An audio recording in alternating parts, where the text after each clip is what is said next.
What would you do if your life expectancy and quality of life were all determined by what you put in your mouth?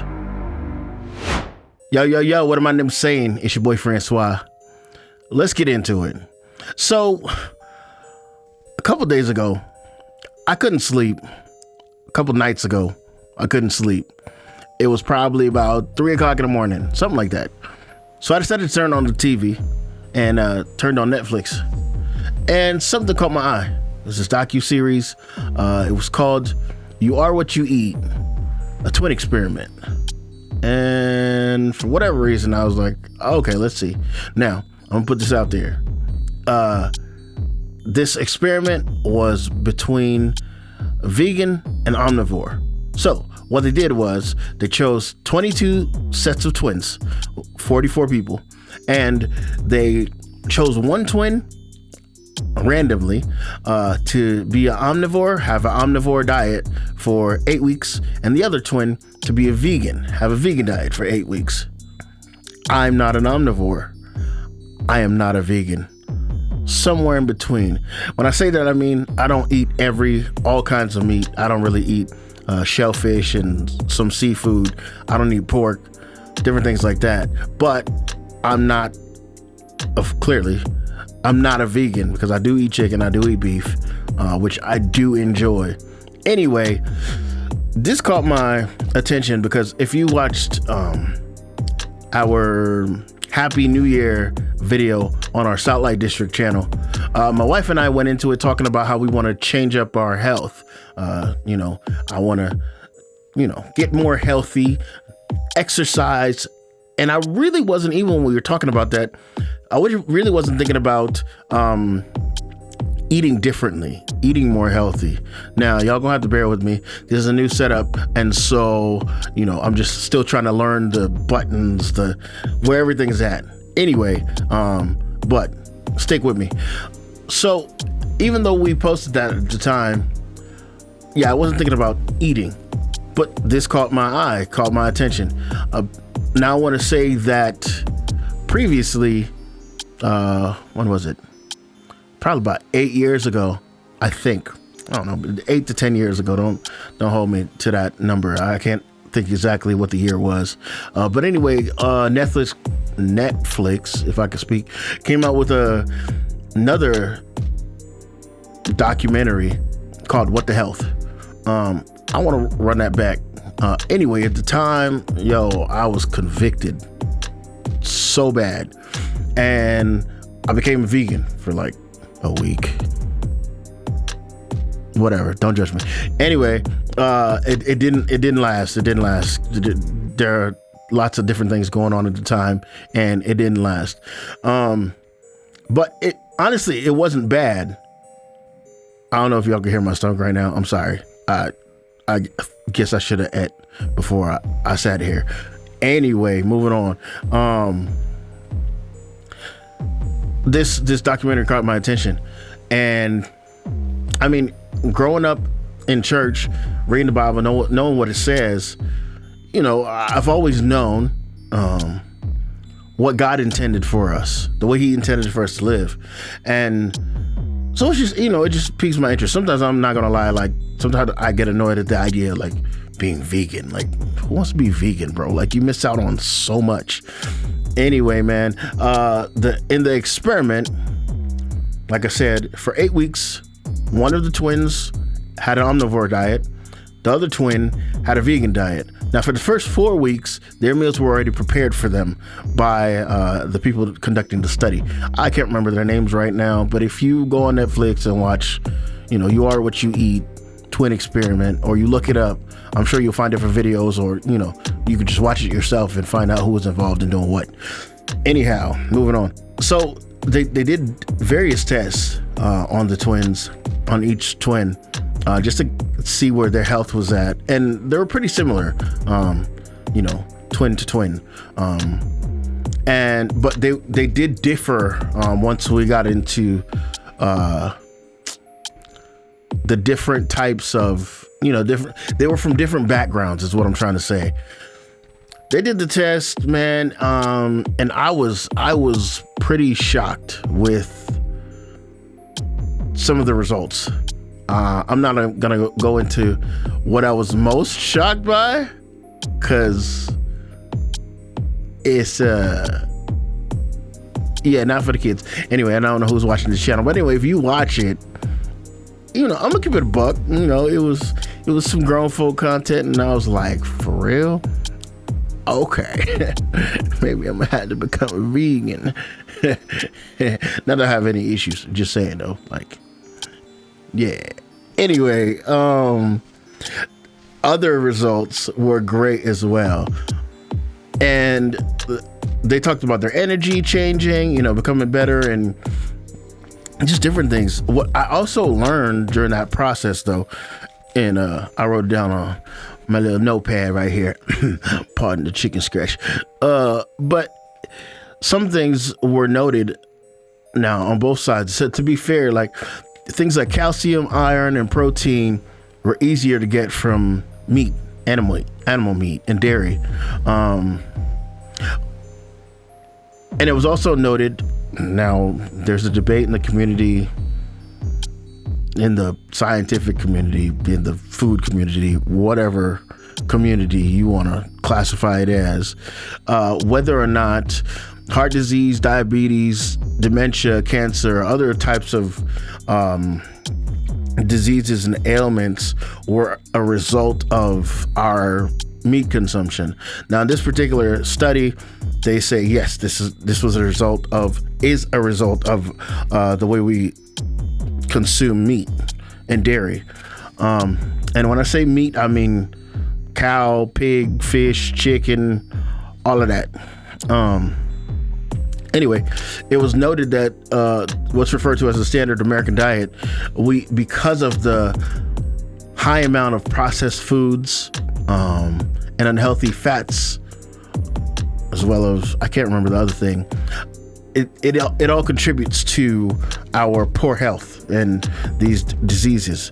I also thought it was interesting to note that they say that because of our meat consumption, in parts of the Amazon jungle, there's deforestation to accommodate for the growth and maintenance of cattle. So basically, they cut the trees down, then they burn the land to get all the nutrients out of it, and then kind of grow a grassland, bring the cows on there, have them graze for however long, and then once they felt like the land had given all it could give, they moved on. I didn't like that. First of all, I was like, what does the Amazon have to do with me? What do I have to do with the Amazon? And I don't know what companies they are. I don't know if it's like a McDonald's or whatever, because they did make a reference, like every time you eat cheeseburger or a Big Mac or whatever, like, there's a tree falling down in Amazon or something like that. It's not funny, but or there's a puff of smoke going off in the Amazon. Not literally, but just kind of trying to trigger you to really understand what's happening in the world as a result of all of our meat consumption. And they showed, how some of the animals were treated and where they were. I think they were referred to them as CAFOs or something like that. It's a CAFO. I can't remember exactly what it stands for, but basically it's just this location where they have mass amounts of animals, and they just breed them and feed them, all for the purpose of getting to our plate. Man, it was disturbing. I ain't gonna lie. I saw some chickens on there, and as much as I love chicken, I was like, I don't know, bro. I don't know about all this. Anyway, I wanted to show you some of the clips from one of my cameras. What? My camera froze up on me. Ain't that some stuff? Anyway, I wanted to show you one of the clips from the docu-series, but I wasn't able to pull it up on the computer. That's okay.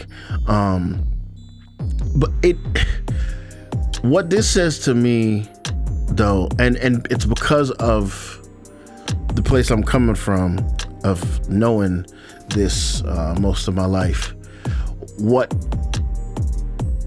God intended for us to eat, how he intended us to eat.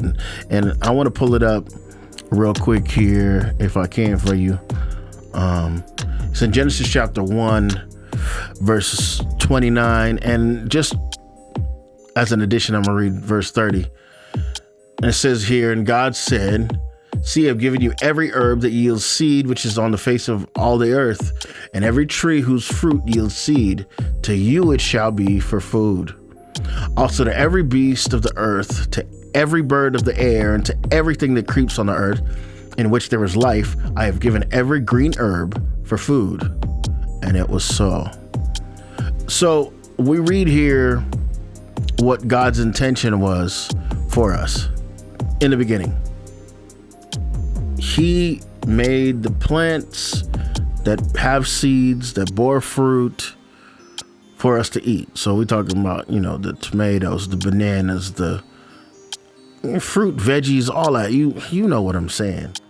So this is what God intended for us. He intended for us to be vegan, as much as we like or don't like that, whatever. But later on, yes, it's very true. In Genesis, let me see if I can pull it up for you here. Genesis chapter 9, I believe it is. Give me a second. Let's see if I can get it on the screen. Genesis chapter 9, and I had to look this up. It's not like I just know it. Some texts I know off the top of my head, but it's not like I just know everything like that. I don't. Genesis chapter 9 and verse 2, it looks like. All right. It says here, this is after God gets Noah off our ark, after the waters have receded and everything. Verse 2 says, and the fear of you, hold on, pause, sorry, I'm picky like that, and okay, there it is. The window just wasn't supposed to look like that. Also, I was reading it to you. Anyway, and the fear of you and the dread of you shall be on every beast. And I'm reading from the New King James Version, if you care. And the fear of you and the dread of you shall be on every beast of the earth, on every bird of the air, on all that move on the earth, and on all the fish of the sea. They are given into your hand. Every moving thing that lives shall be food for you. Verse 3, every moving thing that lives shall be food for you. I have given you all things, even as the green herb. So again, God is making reference to the fact like, I gave you the green herbs before to eat. Now I'm giving you all things. It says, but you shall not eat flesh with its life, that is its blood. Like still in it. And you can continue reading on verse 5 about the blood. Anyhow, so that's what happened in Genesis 9. The transition came where God was like, okay, before I told you just plants, just veggies, vegan lifestyle, but because I killed everything off and there aren't any plants right now, fine, you can eat the animals. All right. Now, a little later on, when God wants to make a distinction between his people, because remember at that time it's just Noah and his family. So a little later on, with the children of Israel, as they're called, when God wanted to make a distinction between his people and everybody else on the earth, it's in Leviticus 11. Yeah, Leviticus 11. He then starts telling them, what specifically what he wants them to eat and not to eat. And so he again makes a switch for the purpose of making them distinct. He said, be holy for I am holy. So eat this stuff, don't eat the rest of it. Now I'm not going to go through Leviticus 11. If you want to, any Bible that's worth its salt, which should be all Bibles, regardless of the version, you should be able to pull up Leviticus 11 and go through it, and it'll tell you the exact animals. Maybe we'll go over that in a different video, or maybe over a Salt Light District channel. We'll go through it. But anyway, this is when the switches came, right? But again, going back to the point that originally we were supposed to be vegan.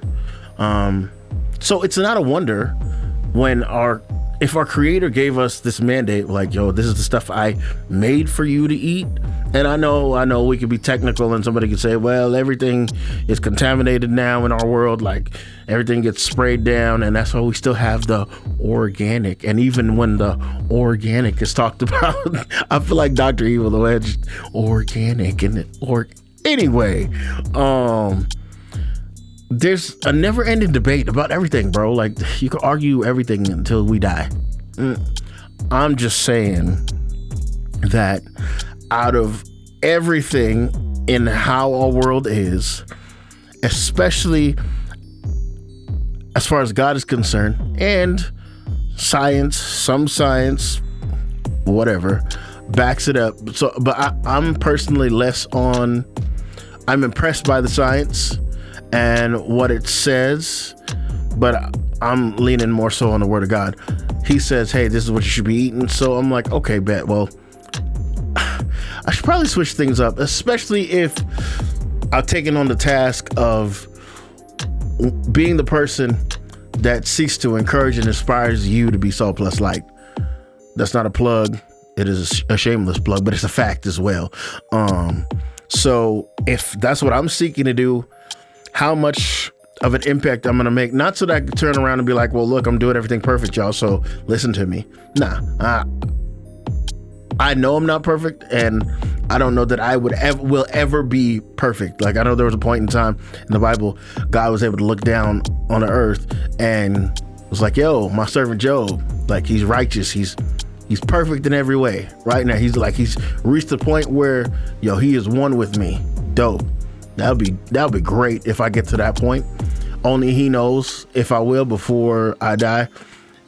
Moving on. I'm just saying, I want to be a good example to you based on the knowledge of God, and also because, I mean, there's science to back up that, you know, this is indeed the better way to eat. And I don't care. Somebody's going to make the argument, well, this thing was produced by or funded by a vegan company, so no wonder they will say that, blah, blah, blah. I'm just showing you what God has to say about it. I just showed you what God has to say about it. And so since that's what he said, and it really doesn't matter, like I guess we would be more impressed if it was like the CEO of McDonald's funded it and, oh my gosh, he's wrong, and the vegan diet is best, and whatever, blah, blah, blah, wooty woo, well, whatever. It don't matter. I'm saying God said it's good, so I'm gonna call it good. And I just want us to try to live our lives in the way he says. Especially, you know, I'm going to make the change for myself, for my family, for you. I want y'all, this kind of a video, you guys can help me to be accountable to, you know, the process. If you want to go on the journey with me, if you're already on the journey, like, drop it in the comments. I would love to know. Where you stand on the topic of omnivore, carnivore, vegan. Where are you? What are your thoughts on it? If you're a vegan, like, what? Well, not just if you're a vegan, like, not if you've been a vegan all your life, like, nah, not that what you have to say isn't relevant, but it'd be good to hear from people who have transitioned and could talk about, you know, what has happened in their lives, how it's transformed, good and bad. But we know God's standard for us. I think it's real cool, man. You have time, check out the docu-series. You Are What You Eat. Not food edition, to an experiment. Something wrong with me, bro. Anyway, at one point was crazy to me. They said something about the emissions from cows globally far exceeded the entire transportation industry in terms, I think it was in terms of methane gas or whatever. Like, bro, like, that's crazy. In terms of the pollution, it's crazy. I don't know. There's other tidbits of things we can learn, we can capture from watching this thing. But I was impressed. I just wanted to react to it and let y'all know. I'd love to hear from you. If you made it this far, you're the GOAT. Now, I don't mean biblically. don't come for me. All right. Greatest of all time. We know, culturally speaking. Anyway, y'all, I want to hear from you. What do you find interesting? What don't you find interesting? Of course, please be respectful and kind in the way you comment or respond to others. What else do you want me to cover? What else do you want me to react to? Get my opinion on? Hit me up, man. Drop a comment. If you found value in this video, drop a like, share. Let's push this as far as we can and come up with more content and relate to what the Bible has to say about it. All right, I'm gonna catch y'all on the next one. Let we go. Swanky Faye.